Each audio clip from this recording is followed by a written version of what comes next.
and she's applying as a first-year manager, and she's supposed to be a graduate of our top university. But my God, the capacity of her brain levels for elementary. Oh, yeah, I saw her. I wish she was, she was so late.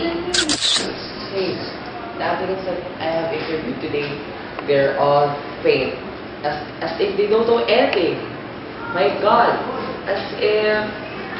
As if they don't know anything. My God, I can't even imagine how they got this to college after so disappointing. Yeah. Hey, is that how bad our college education system nowadays? Well, the poor quality of applicants is the best answer, I think. That's why I'm never gonna send a child to any of the locals. But you don't have a child. Piningira ka rin eh. I'll just have to say it, no? You know, you just have to rub it in. Oh, Julie! Do you still remember what we talked to when you were in college? Like what? Many things. They teach us. They taught us.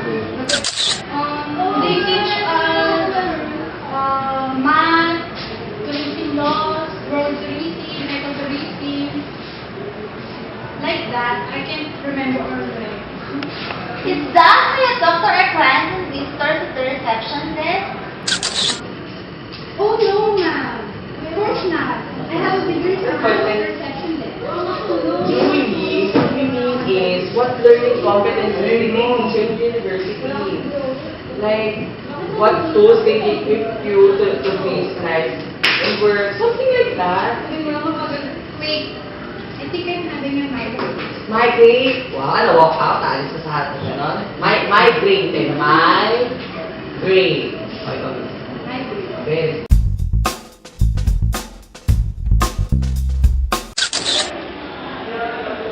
You know what, Bossy? You are really lucky enough because you have a better educational system before. Isn't it during the Spanish era? Uy ha, I'm not yet alive at the time to start. So, what do you expect? When the children of our generation would like to be, there are 50 students per class in a public school. We have a lot of good teachers, but they choose to work as a domestic helper in Hong Kong. And you never ask, I also aspire as a teacher too. Teacher pa man? Inga. Of course, Boss Rich. But I'm always absent in our class, so here, this is the only job I ended with. So you really don't like this job? Just say so. I have lots of applicants there who deserve their place. What do you mean is you are not capable of being a teacher, but instead you are capable of being a dog trainer? JC, being a dog trainer is not easy. It is hard to train a dog, and I even tried it for 2 months. You became a dog trainer? Yes, Boss Rick. But it didn't last that long because I'm allergic to dogs. When you see how boss women have power and judge the new applicants, they act as if they are superior in the math and super efficient executives. The applicants you seen earlier are worth the judgments. Anyways, you know what Boss Rick asked one of them? What position are you applying for? What did that applicant answer? No, sir. I'm applying only one, not 4. Fun, isn't it? Here's another one. Ma'am Carol asked the other applicant, if you get accepted, what are you going to contribute to this company?